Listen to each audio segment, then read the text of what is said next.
Muy buenos días. Quiero darle gracias a Dios por esta ocasión de nueva cuenta. Y cómo no darle gracias si sigue siendo bueno para con cada uno de nosotros, y porque nos ha dejado ya el instructivo. Solamente tenemos que seguirlo. Pero antes de iniciar, quiero que pongamos este tiempo en las manos de Dios. Y te voy a pedir que me acompañes orando. Y prepara tu corazón, también preparémonos todos. Padre, en el nombre de Cristo Jesús, hoy quiero darte las gracias por esta nueva oportunidad en la cual en esta mañana seremos instruidos a través de tu palabra. Yo quiero pedirte que tomes control total del tiempo, de mis palabras, y te pido que a través de tu Santo Espíritu tú me guíes para que cada una de mis palabras cumplan el propósito no solamente en mi vida, sino en cada uno de los oyentes. Espíritu de Dios, tú eres soberano para en este tiempo y para que se cumpla lo que dijo nuestro Señor Jesucristo, que tú nos enseñarías y conducirías a toda verdad. En el nombre de Cristo Jesús te lo queremos pedir. Amén. Te voy a pedir que me acompañes en el libro de Mateo capítulo 20, verso 18 al 20. Dice la escritura de esta manera, Mateo 20, verso 18 al 20. Y Jesús se acercó y les habló diciendo, Toda potestad me es dada en el cielo y en la tierra. Por tanto, id y haced discípulos a todas las naciones, bautizándolos en el nombre del Padre, y del Hijo, y del Espíritu Santo, enseñándoles que guarden todas las cosas que os he mandado, y aquí yo estoy con vosotros todos los días hasta el fin del mundo. Amén. Muy bien, si tú vas a poner título al tema que hoy vamos a ver, se llama Despertar y hacer discípulos. Vemos en este pasaje de Mateo capítulo 20, muchos de nosotros lo conocemos como la Gran Comisión. Y esa es una tarea de todo aquel que ha confesado a Jesús como único y suficiente Salvador para su vida. Es un mandamiento en el cual el Señor nos dice que tenemos que ir y hacer discípulos. ¿A dónde? En todo lugar, en todo momento, pero que también tenemos que enseñarles después de haberles bautizado en el nombre del Padre, del Hijo y del Espíritu Santo. Vemos que en Mateo capítulo 28 pareciera que en ese momento inicia el Evangelio, inicia la historia. Pero quiero decirte que a muchos de nosotros, después de un periodo de nuestra existencia y de nuestra vida terrenal, desarrollando profesiones u oficios, el Señor nos alcanzó en un tiempo de nuestra vida, hablando de nuestro cronos, que es cuando el Señor en su kairos viene y hace una intercesión en nuestra vida, y en ese momento fue importante y vital para nosotros, porque fue y debe de ser un verdadero cambio de un tiempo crucial para la vida de hombres y de mujeres. Por eso, nos damos cuenta que en este pasaje nos lleva a darnos una dirección en la cual debe haber un inicio del despertar, y para esto vamos a Mateo capítulo 4, en el capítulo verso 12 al 20, nos habla del despertar de los primeros discípulos, y que tú y yo tenemos que despertar porque hay un propósito divino que cumplir. Y en este caso, para ellos, el Señor les mostró cuál era ese propósito divino para su vida.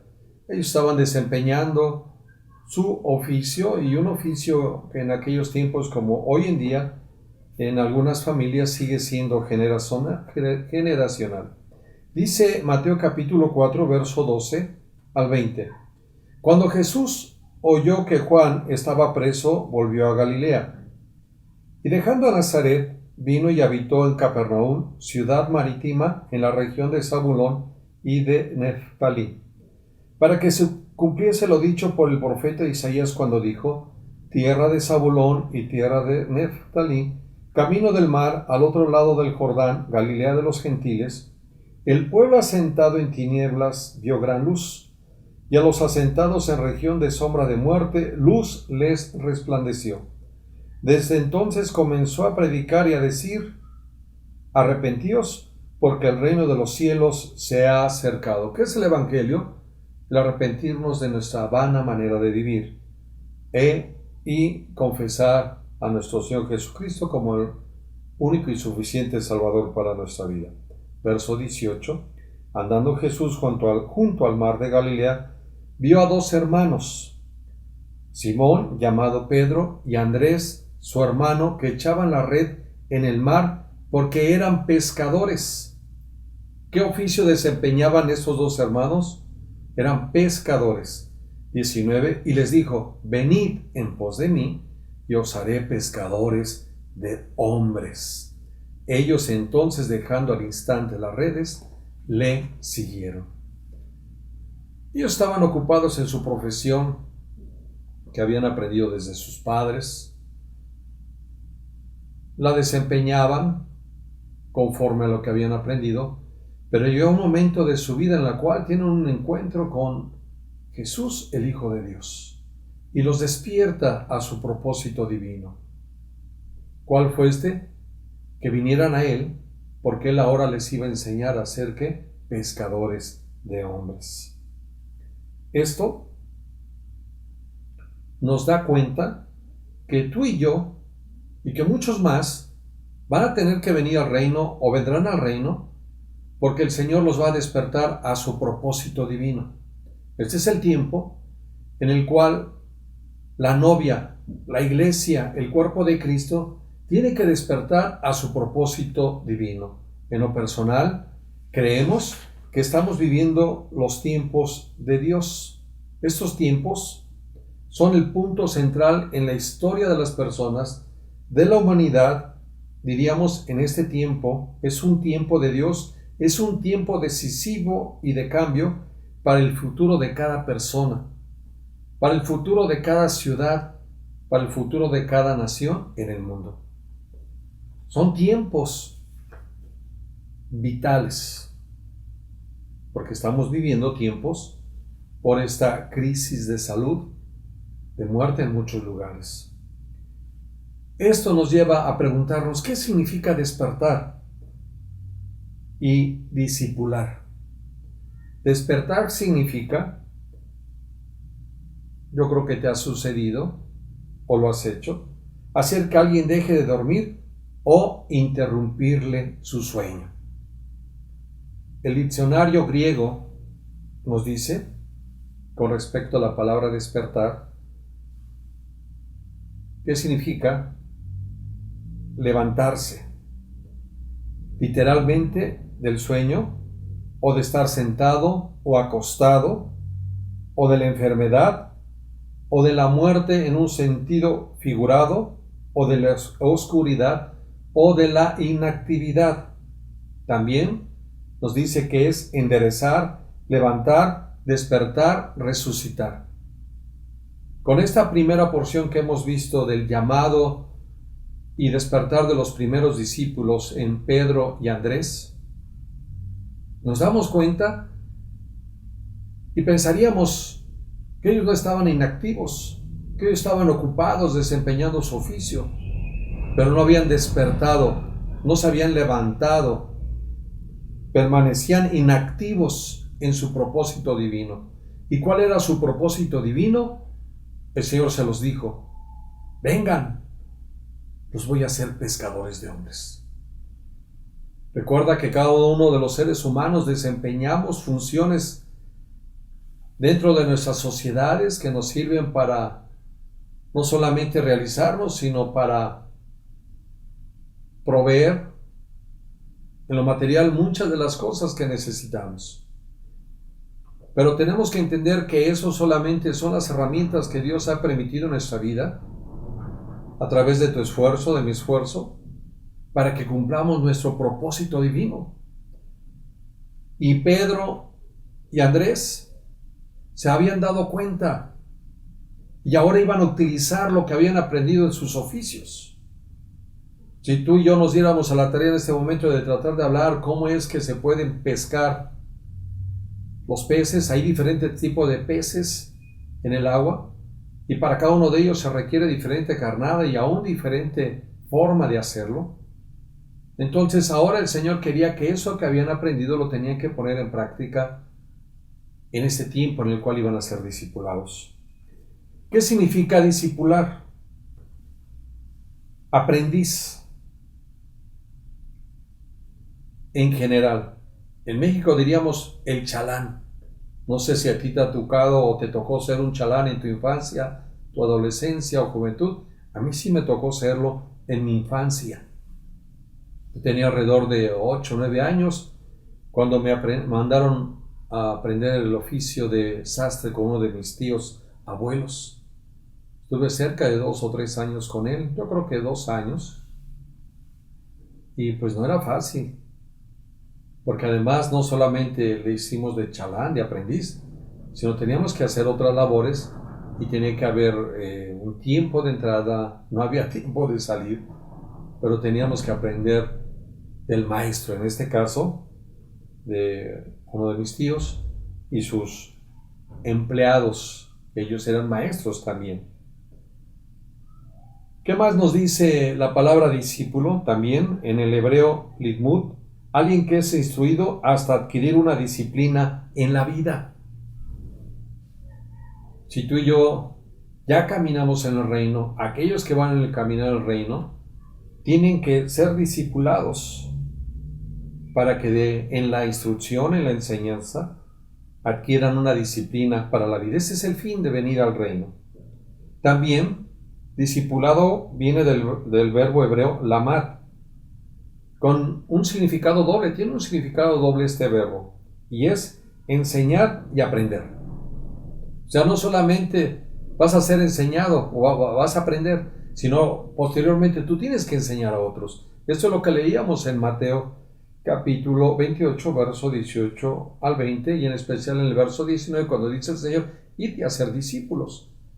En este caso, los apóstoles ya habían sido discipulados, estaban preparados, habían sido instruidos para que, para ahora, después de haber aprendido, ahora fueran y enseñaran a otros. También este verbo nos dice que nadie aprende si no hay quien le enseña. Dice Romanos capítulo 10, verso 11, que cómo conocerán si no hay quien les hable. Continúo con la segunda definición de discípulo del verbo lamar.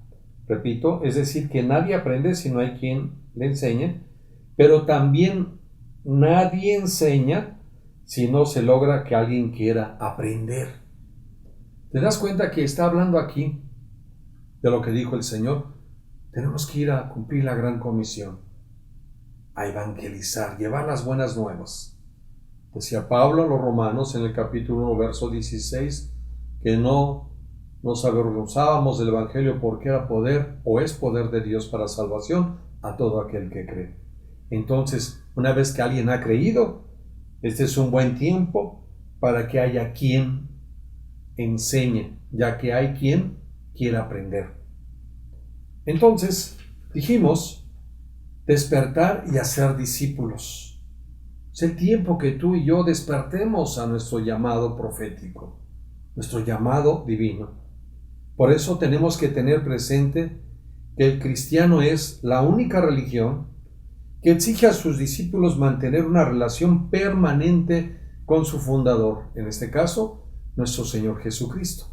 Dice Juan 15, versos 5 y 6 de la traducción del lenguaje actual, porque a lo mejor te preguntarás, ¿por qué tengo que mantener una relación con su fundador y que ninguna otra religión mantiene esa relación personal o permanente con su fundador?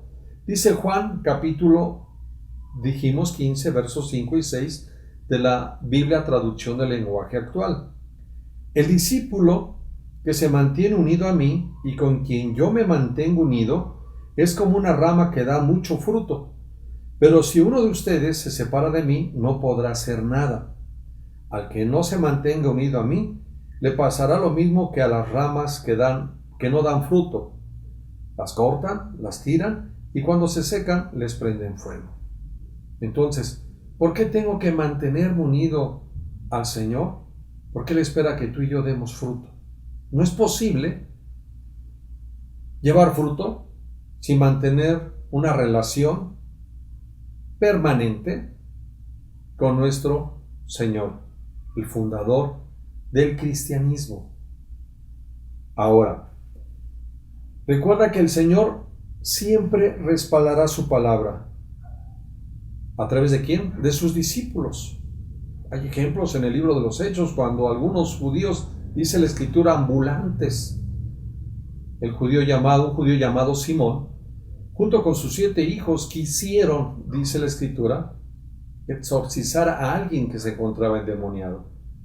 Cuenta el pasaje, que ese demonio se levantó y le dijo: mira, conozco a Pablo, conozco a Pedro, conozco a cada uno de los apóstoles, de los discípulos, pero a ti no te conozco, ¿tú quién eres?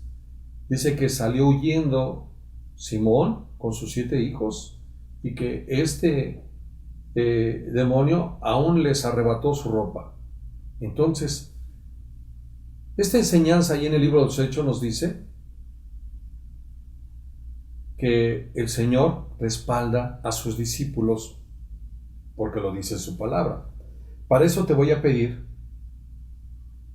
y que nos demos cuenta que hay promesas que son ley espiritual, no solamente para el discípulo cuando predica del Evangelio, y el mismo Señor respaldará. Dice Marcos capítulo 16, verso 15 al 20.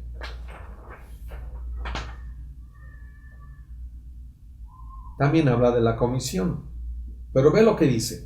Y les dijo: id por todo el mundo y predicad el Evangelio a toda criatura. El que creyere y fuera bautizado será salvo, mas el que no creyere será condenado. Lo vimos en Mateo 28, verso 19 al 20. Una vez que alguien ha confesado a Jesús, que ha creído, el siguiente paso, sin interrupción, tiene que ser ¿qué? Bautizado. ¿Y cómo? Ya lo vimos en Mateo capítulo 28, del verso 19 al 20, dice: en el nombre del Padre, del Hijo y del Espíritu Santo. Continúo con la lectura de Marcos capítulo 16, verso 17. Y estas señales seguirán a los que creen. En mi nombre echarán fuera demonios, hablarán nuevas lenguas, tomarán en las manos serpientes y si bebieren cosa mortífera no les hará daño. Sobre los enfermos pondrán sus manos y sanarán. Y el Señor, después que les habló, fue recibido arriba en el cielo y se sentó a la diestra de Dios. Y ellos, saliendo, predicaron en todas partes, ayudándoles el Señor y confirmando la palabra con las señales que les seguían. Amén. ¿Quién respalda su palabra? ¿Quién respalda su dicho? Hasta el día de hoy, nuestro Señor Jesucristo. Porque Él es el Hijo de Dios, es un Dios vivo. Él no está muerto. Él descendió de la cruz. Nos dice la Escritura que subió y está sentado a la diestra del Padre. Y por eso Él puede mantener una relación permanente con sus seguidores, que es uno de los sinónimos de discípulo. Entonces, el Señor estará respaldando su palabra. Por eso, Él nos ha llamado a despertar a un propósito profético. ¿Qué dijimos? ¿Cómo se llama el título? Despertar y hacer discípulos. Si tú tienes tiempo reuniéndote, si tú tienes tiempo ya buscando de Dios, tienes que permitir ser discipulado. No solamente fuiste despertado para vida eterna, sino has sido despertado para ser discipulado y ahora tú vayas y enseñes a otros. También quiero recordarte que a sus discípulos se les llama cristianos. ¿Qué significa cristiano? Pequeños cristos. En Hechos 11:26, primero vamos a leer Hechos 11:21, porque vemos ya en el libro de los Hechos cómo se sigue cumpliendo esta promesa de que el Señor respalda su palabra. Dice así: y la mano del Señor estaba con ellos, y gran número creyó y se convirtió al Señor. No soy yo ni eres tú, sino es Dios respaldando su palabra en la persona de su Hijo, y el Espíritu Santo hoy trayendo la dirección y redarguyéndonos de pecado, de justicia y de juicio. ¿Cuándo se les llamó a sus discípulos por primera ocasión cristianos? Dice Hechos 11:26, y a los discípulos se les llamó cristianos por primera vez en Antioquía.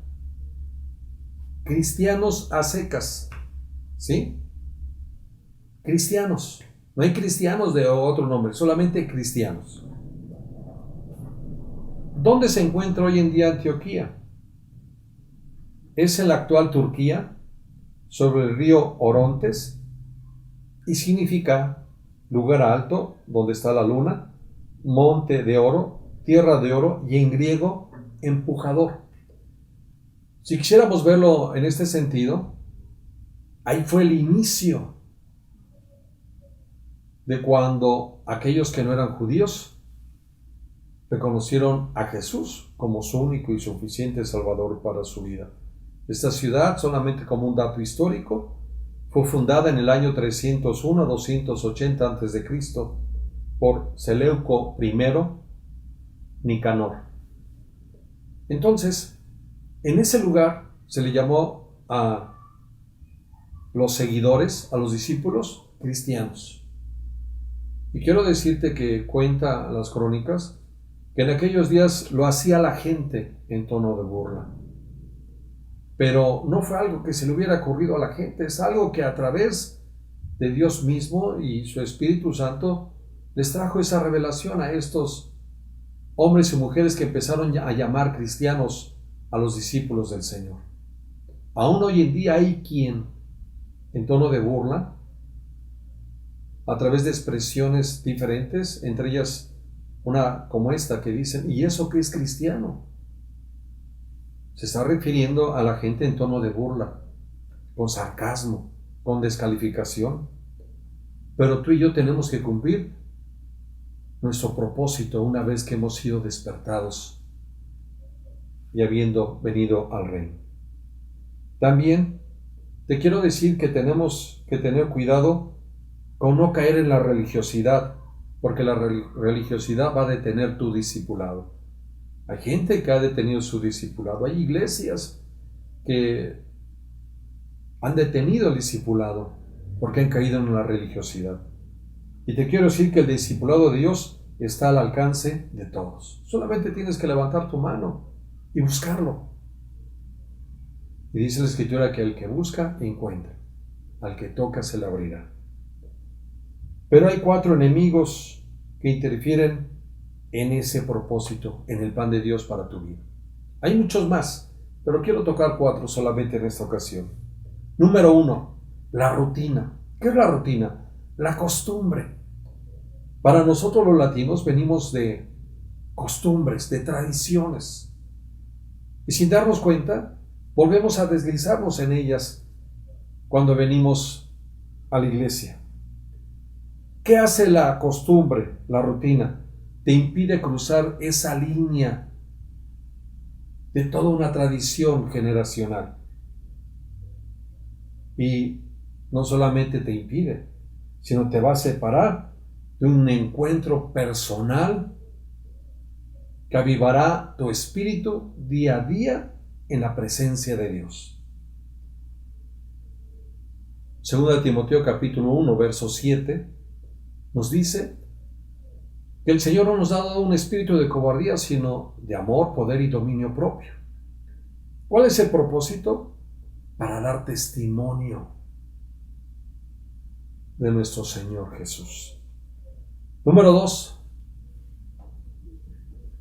¿Qué puede detener tu discipulado o interferir en él? El método. ¿Qué es el método? El culto, el rito, la forma en que llevamos a cabo nuestras reuniones, tu reunión. Todos no lo sabemos ya cómo va a empezar y cómo terminará la reunión.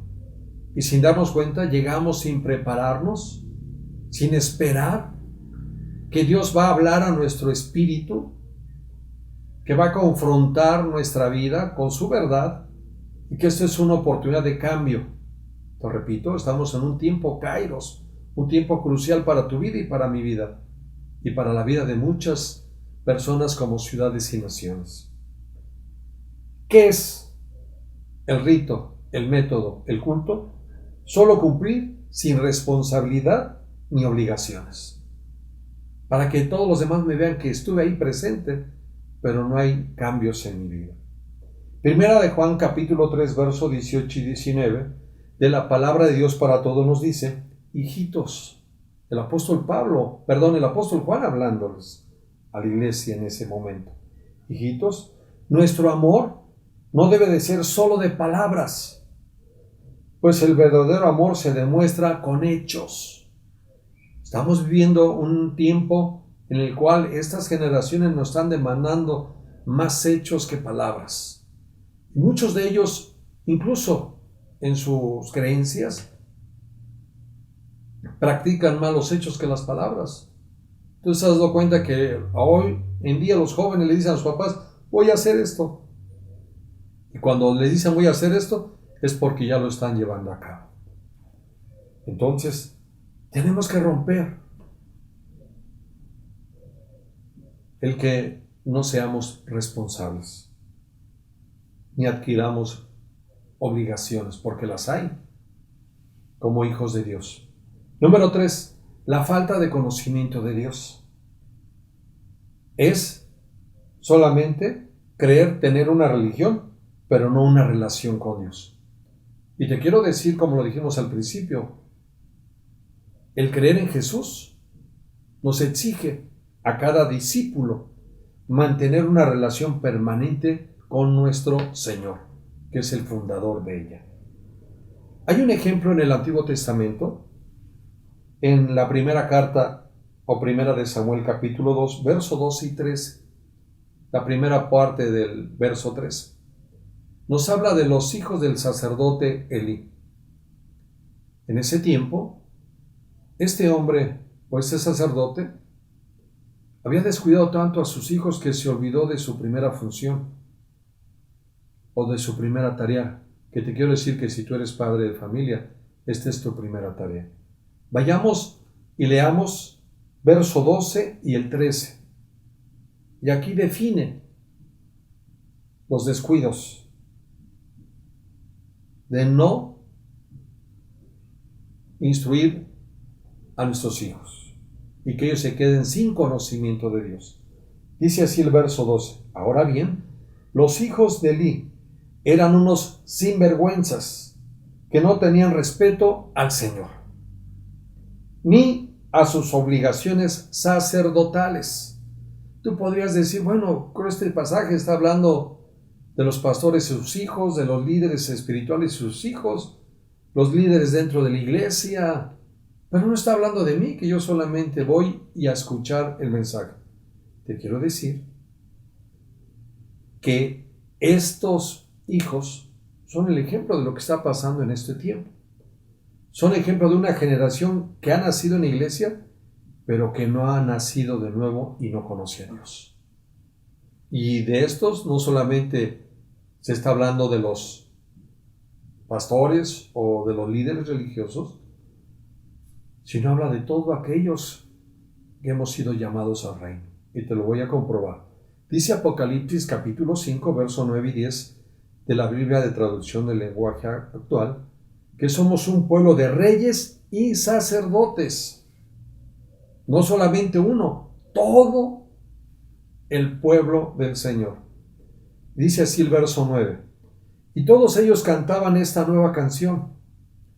Solo tú mereces tomar el libro y romper los sellos. Cuando tú lees ese capítulo 5 de Apocalipsis, nos habla con respecto al libro de la vida, que no había quien rompiera los sellos para leerlo. Y dice que no había nadie absolutamente en el cielo que lo pudiera hacer más que quien sea yo, nuestro Señor Jesucristo. Y por eso en el verso 9 dice que todos cantaban esta nueva canción, un cántico nuevo. ¿Y cuál era? Solo tú, mi Señor, mereces tomar el libro y romper los sellos, porque fuiste sacrificado y con tu sangre rescataste para Dios a gente de toda raza, idioma, pueblo y nación. Los hiciste reyes y sacerdotes para nuestro Dios, ellos gobernarán la tierra. ¿Te das cuenta? ¿Cómo tenemos que despertar? Y no solamente permitir ser discipulados, sino ahora, como la definición que leímos, ¿qué significa discipular? Ser aprendiz de un maestro. Y no puede haber un maestro si no hay a quien se le enseñe. Pero tampoco nadie puede enseñar si no hay quien desee aprender. Número 4, el orgullo. ¿Qué produce el orgullo en la vida del que ha sido llamado al reino? Nos hace errar y creer que somos los mejores. Te quiero decir que en su tiempo a nuestro Señor Jesucristo le dijeron sus discípulos en un momento que los pusiera en un lugar de posición cuando Él estuviera en el cielo, a uno a su derecha y otro a su izquierda. Y Él le tuvo que decir que los gobernantes de las naciones se enseñoreaban de sus consiervos y que en el reino de los cielos no sería así, que Él, nuestro Señor Jesucristo, no había venido a servirse de la humanidad, sino a servir a la humanidad. Y que el que quisiera ser el mayor en el reino de los cielos tenía que ser un servidor. Tenía que aprender a ser discípulo. En Lucas capítulo 18, verso 9 y al 14, Lucas 18, verso 9 al 14, hay una enseñanza ahí con respecto a ello. De hecho, ya hemos hablado de esta parábola, el fariseo y el publicano. Dice, a unos que confiaban en sí mismos como justos y menospreciaban a los otros, dijo también esta parábola. 2 hombres subieron al templo a orar. Uno era fariseo y el otro era publicano. Recuerda que los publicanos era una profesión indeseable dentro del pueblo de Israel. ¿Por qué motivo? Porque ellos se encargaban de cobrar los impuestos al servicio del Imperio Romano. Entonces el pueblo los consideraba como traidores a la patria. Continuamos el verso 11. El fariseo, puesto en pie, oraba consigo mismo de esta manera. Dios, te doy gracias porque no soy como los otros hombres, ladrones, injustos, adúlteros, ni aun como este publicano. Ayuno 2 veces a la semana, doy diezmos de todo lo que gano. Mas el publicano, estando lejos, no quería ni aún alzar los ojos al cielo, sino que se golpeaba el pecho diciendo, Dios, sé propicio a mí, pecador. Os digo que éste descendió a su casa justificado antes que el otro, porque cualquiera que se enaltece será humillado, y el que se humilla será enaltecido. Este es el cuarto, ¿verdad? Enemigo que interfiere o va a interferir en tu propósito, en el plan divino para tu vida y tu discipulado. Te quiero recordar, estamos en un tiempo de Dios, es un tiempo Kairos. ¿Qué es el tiempo Kairos? Es un tiempo o un punto central en tu historia, en la historia de nuestra humanidad. Este tiempo de Dios es un tiempo decisivo, crucial y de cambios. No podemos seguir caminando de la misma manera. No podemos permitirnos no ser discipulados. No podemos permitirnos seguir dormidos en ese letargo espiritual. Es tiempo que te levantes. Es tiempo que alces tu mano. Es tiempo que te apasiones y le digas al Señor, yo quiero ser discipulado. Es tiempo que conozcas la palabra de Dios. Que te des tiempo, que busques esos momentos de relación y comunión con tu Señor, manteniendo una relación permanente con Él. Recuerda que si seguimos viviendo en nuestros cronos, que es el tiempo de los hombres en el cual lo medimos con minutos, segundos, horas, días, semanas, años, décadas, siglos, podemos llegar tarde a nuestra cita. Pero te quiero decir que llegar tarde en el tiempo Kairos, en el tiempo de Dios, es perder nuestro pasaje para la vida eterna. Así que como discípulo del Señor, tú te preguntarás, ¿qué debo de hacer? Sirve voluntariamente y de buena gana con obediencia y lealtad a nuestro Señor. Porque nuestro Señor tiene el derecho legal sobre ti y sobre mí. Y que fue conquistado a precio de sangre, a precio de su vida en la cruz. Concluyo. Dios está despertando y llamando a sus discípulos. Pero estos discípulos tienen que estar dispuestos. Pero no solamente dispuestos, también tienen que ser prudentes. Dice Mateo 4, verso 20, de la palabra de Dios para todos. En ese mismo instante, hablando de la disposición, Pedro y Andrés dejaron sus redes y siguieron a Jesús. ¿Qué dijimos que es uno de los sinónimos de discípulo? Seguir al Señor. Y prudentes. ¿Por qué requerimos ser prudentes? Proverbios capítulo 1, verso 7 de la palabra de Dios para todos nos dice: respetar al Señor es el principio de la sabiduría. Una persona prudente se va a dar cuenta que es importante para su vida respetar al Señor si quiere caminar en sabiduría en esta tierra. Y aquí dice, ¿por qué es importante la prudencia? Porque los tontos desprecian la sabiduría y la disciplina. La disciplina es otro de los sinónimos para discípulo. ¿Y qué dijimos? Que era la parte del discipulado, adquirir una disciplina para la vida. Y la palabra prudente no está muy distante de lo mismo. Te voy a decir lo que significa, o qué quiere decir el hombre prudente. Es el que tiene un conocimiento profundo, el cual ha adquirido por el oír y obedecer. Esta habilidad dada por Dios, esto solamente proviene de Dios, hace que la persona pueda ser prudente y tenga cuidado de su comportamiento en el mundo y de conducirse correctamente en la vida. Oremos. Padre, en el nombre de Cristo Jesús. Señor, en este tiempo de la visión para nuestra casa espiritual del 2021, en el cual tenemos que despertar a nuestro propósito divino y permitir también con toda pasión ser discipulados. Tú estás buscando discípulos dispuestos en este tiempo. Y yo quiero poner en tus manos a todos los que hoy hemos escuchado esta palabra. Señor, tú conoces nuestro corazón.